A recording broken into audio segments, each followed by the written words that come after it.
안녕하세요. 황녀의 싸다고 토크 시간입니다. 네, 오늘의 황녀 사연은요. 바람핀 남편과 잘 살고 있지만 아직까지 자꾸만 바람핀 생각이 나는 어느 한 아내분의 사연입니다. 사연 읽기 전에 구독과 좋아요, 많은 공유 부탁드릴게요.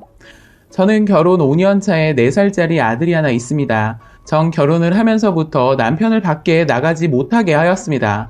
물론 회식 자리나 이런 걸 아예 인정 안 하는 건 아니었지만 12시라도 넘는다 싶으면 10번이든 20번이든 들어올 때까지 전화를 했어요. 한 3년은 저한테 맞춰주더군요. 이뿐만 아니라 제가 좀 예민한 성격이라서 시댁 식구들이 말하는 걸 그냥 넘어가도 되는 걸 신랑에게 말하면서 심하게 화를 내곤 했습니다. 제 머리를 쥐어 뜯기도 하고 펄펄 뛰면서 거의 쓰러지다 싶을 정도로 소리를 질렀었죠. 그 역시도 3년 참아주더군요. 그러던 어느 날 신랑이 전화도 꺼놓은 채 술을 먹고 새벽 3시가 되어도 4시가 되어도 안 들어오더군요. 무슨 일이 있는가 보다 싶어 신우한테 전화하고 경찰서에 혹시 사고 신고가 있는지 확인하고 있는 찰나에 신랑이 집에 들어왔습니다. 새벽 6시 30분쯤인 걸로 기억이 납니다. 집은 한바탕 난리가 났었죠. 술을 먹고 취해서 후배네 집에서 잤답니다. 전 이해할 수 없었죠. 제가 또 하나의 잘못이 있다면 싸우기만 하면 헤어지잔 말을 밥 먹듯이 했었습니다.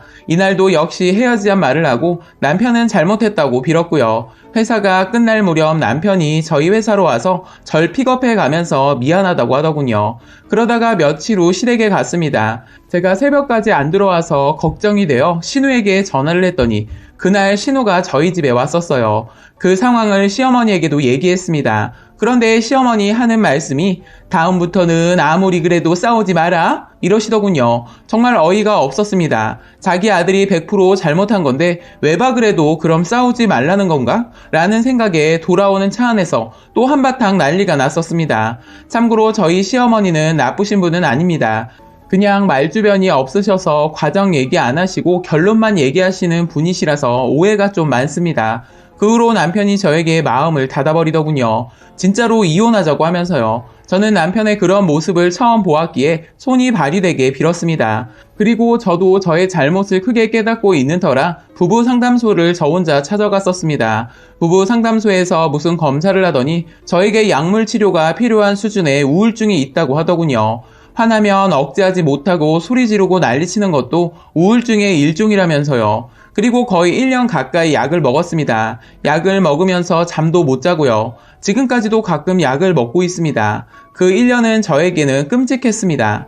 남편이 차갑게만 대하던 어느 날 남편에게 다른 사람이 생긴 걸 알아버렸습니다. 차갑게만 대하던 남편이 어느 순간부터 미안하단 말을 자주 하고 그동안 안 불러주던 이름도 불러주더군요. 제가 잘 때 절 안쓰럽게 쳐다보기도 하고요. 그래서 좀 이상하다 싶어 남편에게 캐물었더니 다른 여자가 생겼다고 솔직하게 말하더군요. 머리가 띵했습니다. 정말 배신감이 심했지만 3년 동안 제가 남편에게 한 것들을 생각하면 나라도 정냄이 떨어지겠다는 생각이 들었습니다. 남편도 그 여자가 아닌 절 택했고 진심으로 잘못을 빌었습니다. 저는 그 여자를 만나 다시는 만나지 말 것을 다짐받고 좋게 보냈습니다. 남편은 그 이후로 저에게 잘하려고 노력했고 저 역시 예전의 성격을 버리고 이 사람과 잘 지내자고 노력했습니다. 그렇게 행복할 줄만 알았는데 제 머릿속엔 그 사람과의 사건이 잊혀지지 않았습니다.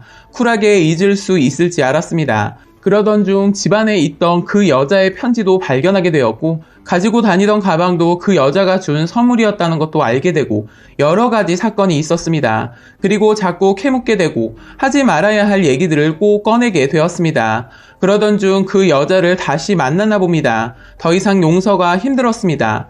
그런데 남편은 정말 끔찍한 선택을 하게 되었습니다. 그 여자와 나 둘한테 너무 미안해서 자살 시도를 하더군요. 중환자실에서도 핸드폰을 놓지 않더군요.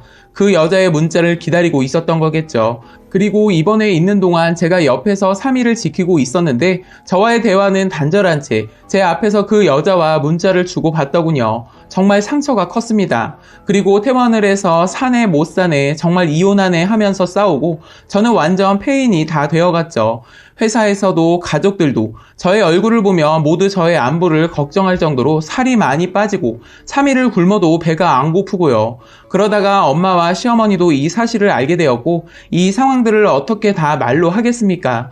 근데 그 이후로는 잘 기억이 나지 않습니다. 남편과 제가 어떻게 지금까지 잘 지내게 되었는지 잘 모르겠습니다. 자연스럽게 지내게 되면서 지금까지 오게 된 것 같아요.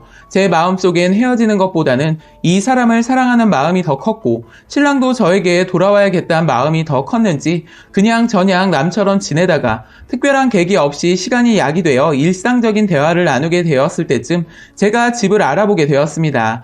좋은 기회였기 때문에 집을 사자고 했습니다. 남편도 저에게 돌아올 마음이 아니었다면 동의하지 않았겠죠? 남편도 잘해보자는 의미에서 결정한 것 같았습니다.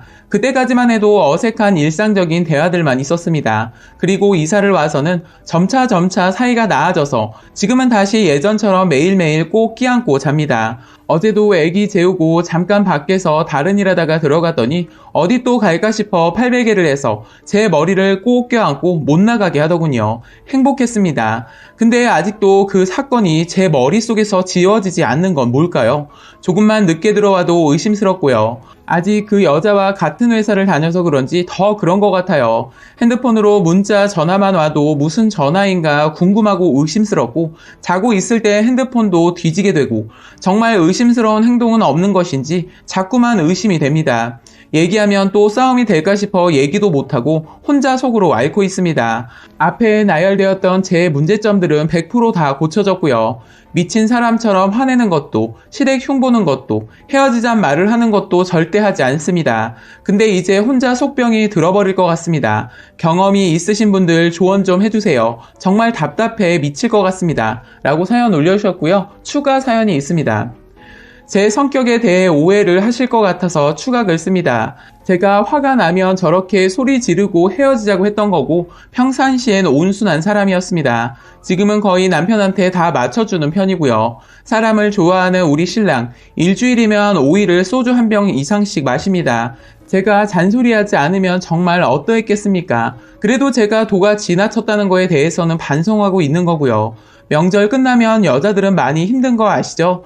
연휴 끝나고 대청소하고 좀 편하게 쉬고 싶었지만 우리 신랑 또 친구들 불러서 술 한잔 하겠다고 하더군요.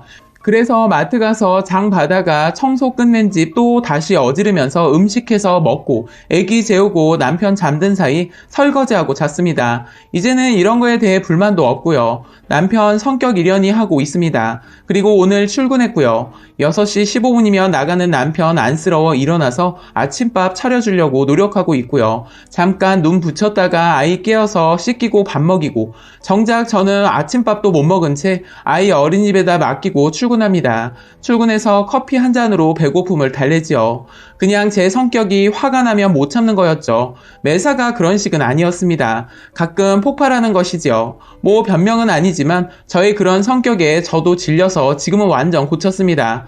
물론 약의 힘이었을 수도 있지만요. 어찌됐던 먹는 약과 저의 의지로 다 고쳤습니다. 단지 제 마음의 병을 스스로 더 단단해질 수 있도록 치료하고 싶을 뿐입니다.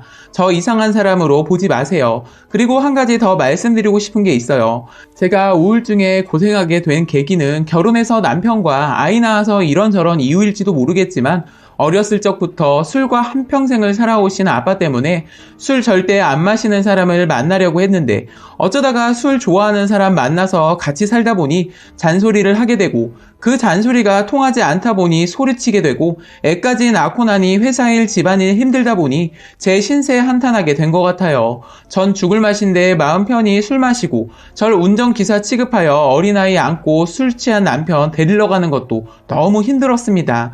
그런 상태가 되니 화가 나면 자제가 안 되더라고요. 그러다가 남편도 지쳐서 잠깐 한눈을 팔았던 거겠죠. 이번 일을 계기로 많은 것을 느꼈습니다. 그 중에 가장 크게 느낀 것은 남자와 여자는 근본적으로 다르다는 것.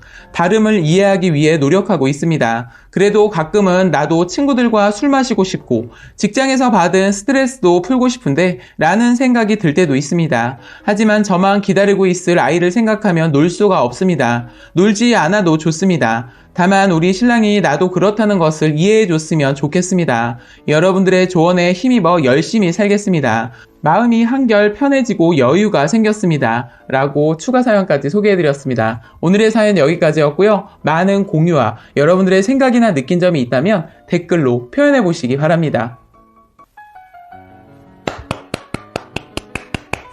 아직까지 정신적으로 좀 치료를 더 받는 게 좋을 것 같은데. 완치라고 보기엔 좀